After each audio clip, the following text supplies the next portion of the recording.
Vous écoutez le Flash Actu, issu de l'épisode S609 du podcast Faut pas pousser les ISO, diffusé le jeudi 25 mai 2023.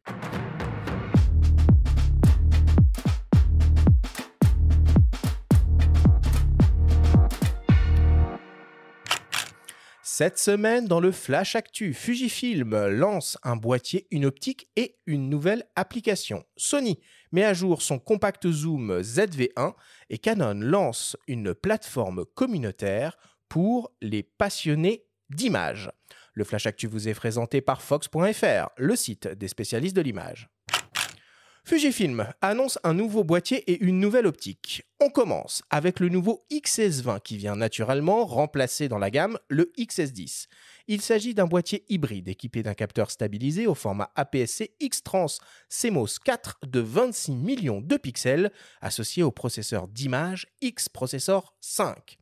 On retrouve le système autofocus du X-T5 basé sur une intelligence artificielle et capable de reconnaître différents types de sujets, comme par exemple des animaux et des véhicules. Le boîtier permet de réaliser des vidéos en interne en 6,2K 30p et 422 bits. Il dispose d'une prise micro-casque et est compatible avec une poignée vlog optionnelle grâce entre autres à un écran totalement orientable. Le XS20 est un boîtier compact et léger avec seulement 491 grammes sur la balance. Il exploite une nouvelle batterie qui lui assure une autonomie de près de 800 photos. Pour l'accompagner, Fujifilm annonce également une nouvelle optique. Il s'agit d'une focale fixe ultra grand angle 8 mm avec une ouverture maximale de f3.5. Cet objectif équivaut donc à un 12 mm. Il est composé de 12 lentilles réparties en 9 groupes avec 3 éléments asphériques et 2 en verre ED. Il mesure un peu plus de 5 cm de long et pèse environ 200 grammes. Bon point, il est possible d'utiliser des filtres circulaires avec un diamètre de 62 mm pour de la photographie de paysage. Et enfin pour terminer, Fujifilm lance également une nouvelle application smartphone, Fujifilm X App, pour les utilisateurs de boîtiers série X et GFX qui sera disponible dès le 25 mai. Cette application permettra d'utiliser les appareils en mode remote via le Wi-Fi, de transférer sans fil des images, de connaître l'arrivée des mises à jour de firmware et d'avoir une vision à la façon d'un journal intime de l'utilisation de son appareil. Le type de matériel utilisé, le nombre de photos prises, les lieux de prise de vue, etc. dans le temps. Le nouveau Fujifilm XS20 sera bientôt disponible, fin juin pour être précis, et proposé au prix de 1 399 € boîtier nu. 2 kits seront également proposés avec un 15-45 mm au prix de 1 499 € et avec un 18-55 mm au prix de 1 799 €. Le Fujinon XF 8 mm f3.5 RWR sera lui disponible également fin juin et proposé au prix de 899 €. Sony continue de développer et de consolider sa gamme d'appareils conçus pour l'exercice du vlog avec l'annonce d'un nouveau compact, le ZV1 Mark II. L'appareil reprend les principales caractéristiques de son prédécesseur et apporte quelques nouveautés en termes de conception et de fonctionnalité. On retrouve donc un compact qui exploite un capteur au format 1 pouce CMOS Exmor RS de 20 millions de pixels associé à une nouvelle optique zoom équivalent 18-50 mm. C'était un 24 mm sur le précédent modèle. L'appareil conçu pour le vlog dispose d'un écran totalement orientable et d'un système de micro à 3 capsules. Outre la nouvelle optique, les nouveautés du ZV1 Mark II sont pour résumer la présence d'une interface tactile étendue, la possibilité de sélectionner la directivité des micros, la reconnaissance des animaux pour la mise au point et l'intégration des modes vlog cinématique et enfin l'arrivée d'une connectique USB-C. Le nouveau Sony ZV1 Mark II sera disponible courant juin et proposé au prix de 1 000 €. Et pour terminer, un mot sur le nouveau Canon Club, la plateforme communautaire de Canon qui réunit tous les passionnés d'images, photos, vidéos et impressions, utilisateurs de produits Canon à travers l'Europe entière. Aujourd'hui, le Canon Club compte plus de 32 000 membres.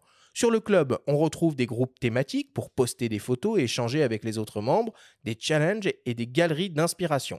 On vous propose d'écouter Claire Caletta de Canon France nous présenter plus en détail ce que l'on peut trouver sur le Canon Club.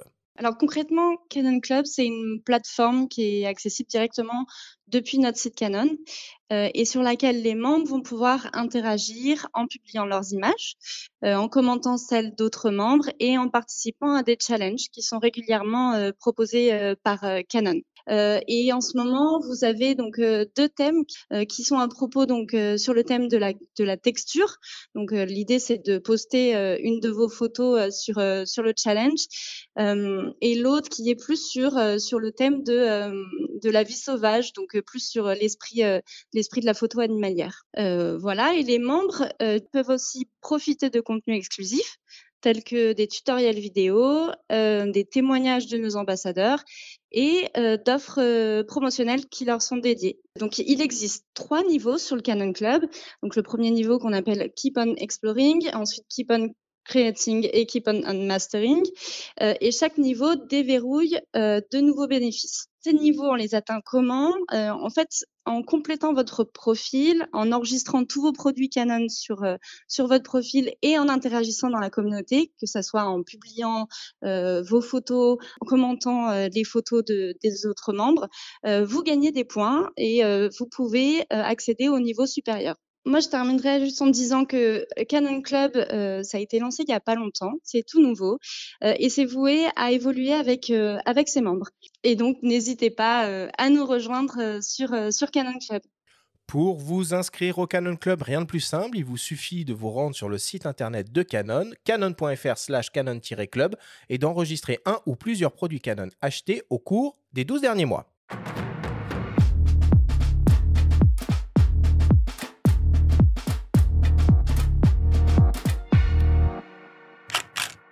Bon, voilà pour l'actualité cette semaine. Ce petit nouveau XS20, il a l'air quand même assez costaud, non?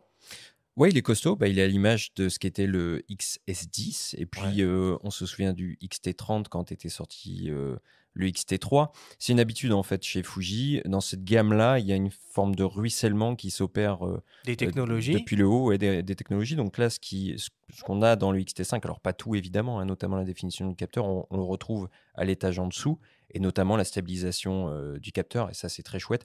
C'était le cas sur le XS10 déjà. Mais c'est vrai qu'à un prix un petit peu plus accessible, c'est hyper intéressant. Surtout des boîtiers qui restent hyper compacts. Hmm. Toi, Lisa, quand tu fais pas de photos instantanées, quand tu fais de la photo numérique, tu utilises quoi? Alors en numérique, c'est vrai que j'en fais pas énormément, mais même en photo instantanée numérique, j'ai mon petit Instax SQ20. Ah oui, c'est une addiction en fait. Oui, c'est ça, oui, c'est ça. On l'expliquera tout à l'heure, hein, mais On il y va a en des parler. modèles d'appareils photo instantanés qui Voilà. font de l'Instax classique, mais qui peuvent aussi être utilisés comme un petit compact numérique, quoi. Exactement. Sinon, j'ai un petit Nikon V1 très vieux et que j'aime bien, qui est très très imparfait, et c'est ça que j'aime chez lui.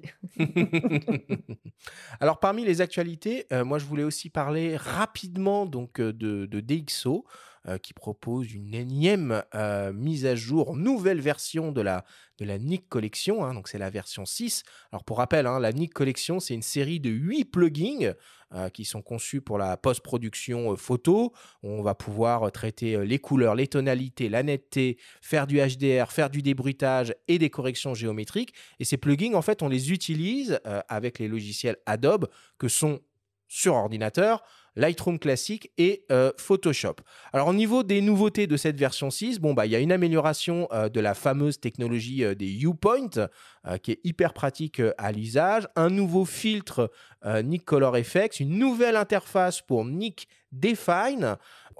Pour ceux que ça intéresse, hein, ils peuvent aller se rendre sur le site de DxO. La Nik Collection 6, elle est proposée au prix de 149 € et les utilisateurs des versions précédentes, c'est-à-dire 4 et 5, peuvent eux faire juste une simple mise à jour au prix de 79 €. Oui, et cette collection, elle a quand même été lancée en 95. Hein.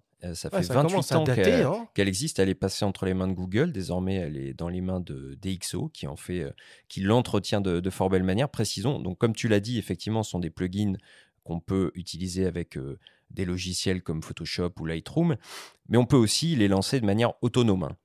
Il y a des chacun. versions standalone de tous Absolument. ces logiciels-là. Ah bah oui, Ok. oui, c'est-à-dire que quand on les installe, on y accède directement. Et puis parmi elles, puisqu'on va aujourd'hui parler d'instantané, il y a le plugin Analog FX qui Ok. simule toute une batterie de films un petit peu anciens et qui est, ma foi, fort sympathique. Bon.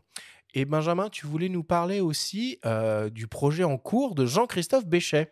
Oui, notre ami, le photographe Jean-Christophe Béchet, qui mène actuellement une campagne, qui bat la campagne avec un financement participatif pour concevoir son prochain livre qui s'appellera Sauvage Matérialité, dont la sortie interviendra en même temps que l'exposition L'épreuve de la matière à la BNF François Mitterrand au mois d'octobre.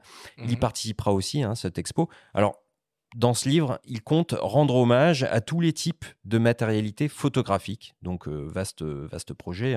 Argentique, numérique, chimie, encre, polaroid, impression offset, procédé ancien. On en reparlera de vive voix avec lui dès la semaine prochaine. Oui, puisqu'on l'aura à nos micros pour une émission, allez, je l'annonce tout de suite, dédiée à la photographie numérique noir et blanc. En attendant, vous pouvez aller découvrir le projet sur la plateforme Ulule en tapant Sauvage Matérialité. Il reste à peu près une quinzaine de jours pour participer. Bon, il nous en parlera plus en détail la semaine prochaine. Ça marche.